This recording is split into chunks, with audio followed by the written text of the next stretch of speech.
Initially, it was post-COVID and wars that are pushing prices of commodities up. Yeah. And because really the cost of living has just gone through the roof, then we just see an increased demand on our service. How many people do you see? I mean, do you monitor numbers that are coming through your door on a weekly or monthly basis? We probably, this year, have probably seen an average of around 60 people a week. Okay. And last year, it was an average of around 40 people a week. Yeah, so that's an increase straight off. Yeah. Presumably you're expecting to see even more people because this is an expensive time of year for families in particular. Yes, I mean, because we're only open really for 3 weeks in December, we expect to triple those numbers. So last year we saw around 500 people in December. This year we expect it to be higher. And how do you manage then the people that are coming here? Because it's not just, although it is open to everybody, it's not just, you can't just walk in and pick up food, can you? It is managed. So we run what we call a client-based system. So anybody who comes and asks for assistance has to register with us and is asked some basic questions. And we then keep a very careful record of how often we help people. And we do put restrictions on the frequency with which people can get help. And that's really the way that we try to make sure people don't create a dependency on us. So we do the best that we can to keep a careful record to make sure that the help is going to the right people.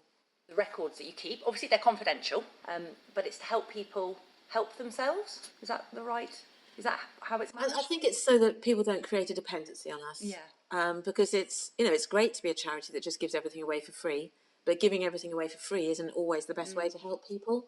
And so, as you say, that sometimes it's enabling people to help themselves. So we help people with budgeting, for example. Yeah. We have a recipe of the month every month to help people try to cook something on low-cost ingredients that will be tasty for their family that they might then do again.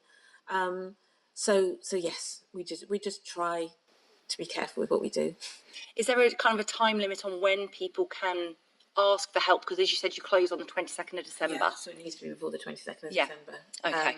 Often people might want to phone or contact us through our own social media before they come in. Sometimes people find that easier. Yeah. We very much want people to know that we're here to help. Yeah. I mean, can you just talk me through, if I were to phone up or email and say, I'm needing some help, what is the process then? How does it start? What would I have to go through? Yeah. So we would ask you to come in and see us, and we would explain that when you come in, we'll just need to fill in a form. We'll need to ask, what we need to know is who's in your household. Yep. So how many adults, how many dependents, Yep. and what money is coming into the house, whether that's wages, benefits, and what's going out, whether that's rent, mortgage, basically on the what's going out on the main items. So mortgage, rent, food shopping, and then we just get a picture. Really, we get a picture of what your household looks like, of what's coming in and what's going out. Yeah. And then we can help by, if you're a family, we would give you a voucher to spend at the supermarket on some things, and then you can take from the selection of items that we've got here too. People generally, find it quite difficult to come, but once they've been, they feel it has been worthwhile, and they're pleased that they made the move too. When people come for that first visit, though, how is that handled? Are you turning up here when there's lots of other people around, or is it one-on-one with yourself or one of your team? So it's likely in December to be busy, and you may have to sit and wait, but you actually have a conversation in a closed room and one-to-one with the welfare worker. So it's private and confidential, and I'm guessing, and you're all here to help, as you said, so there's no judgment, it's to help, and that's why you have to ask these questions and find out what the family situation is. Yeah.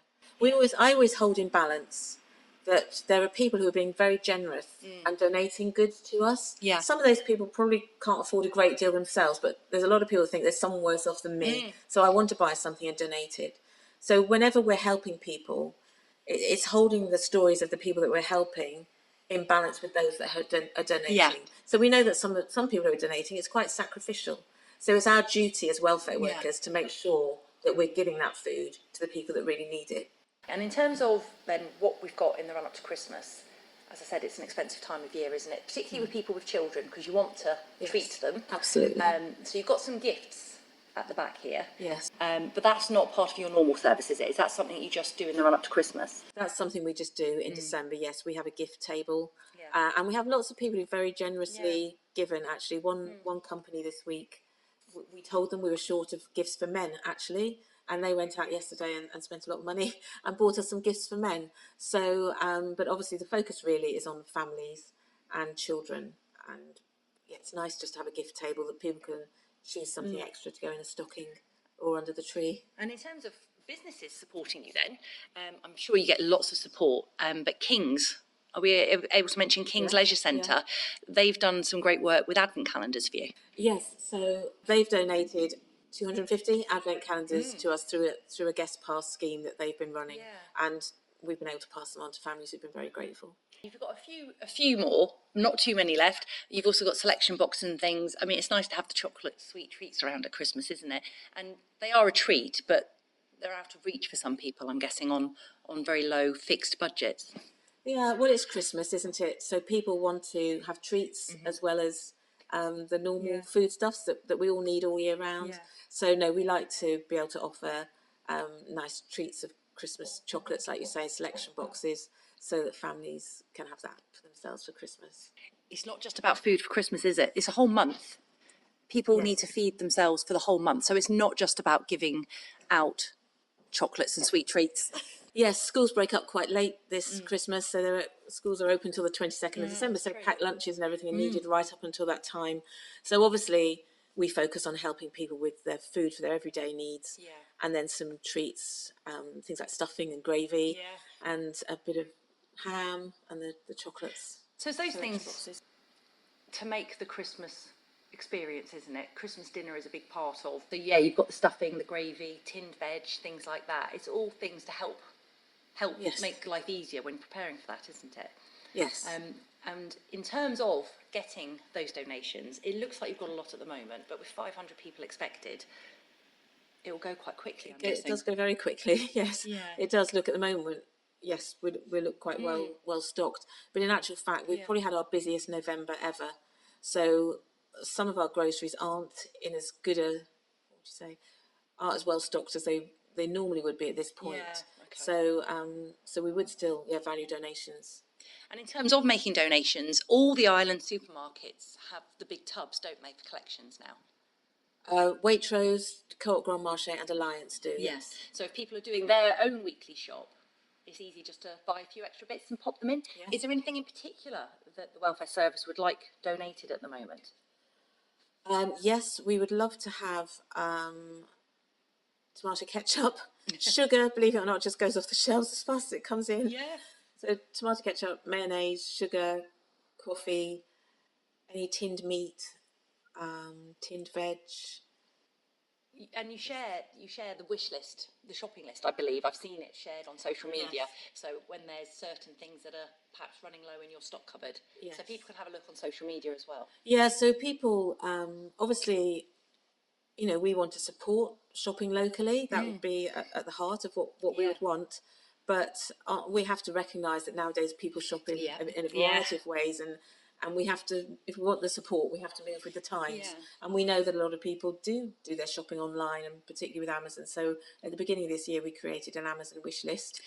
And it's been very fruitful for us. We have some lovely donations that way. Very grateful to everyone who donates in whatever way. Yeah, and this is for groceries on an Amazon wish list, isn't it? And it's things like I saw on your Facebook page, tinned meals. Is that right? Yeah. Or things like soup, ravioli, spaghetti, things that are tinned and can get delivered literally to your door here.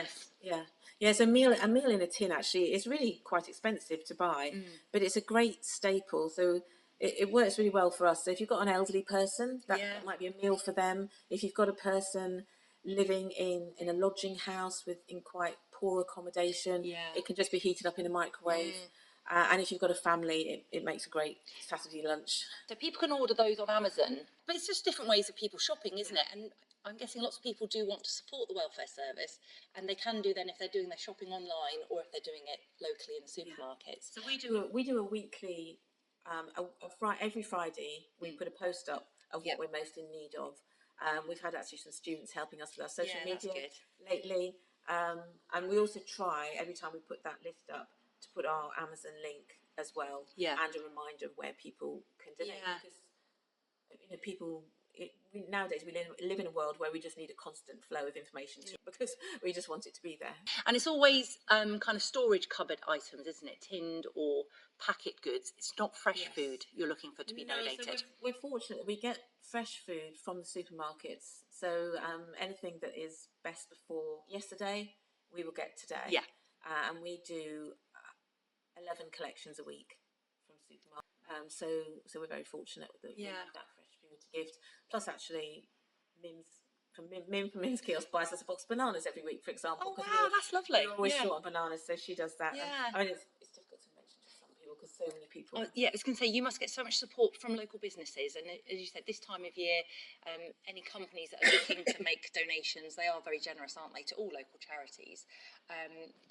But back to the numbers then, you said November was the busiest month you've had.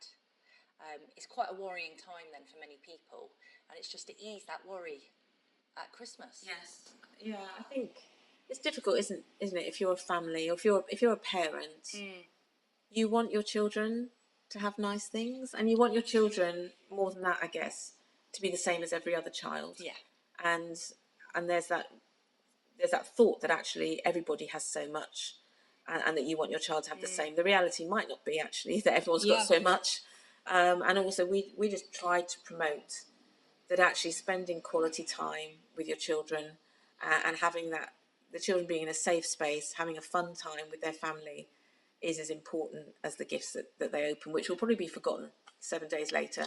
But actually building a good memory of playing a game together, having some fun together, that will last a lifetime. Of playing a game together, having some fun together, that will last a lifetime.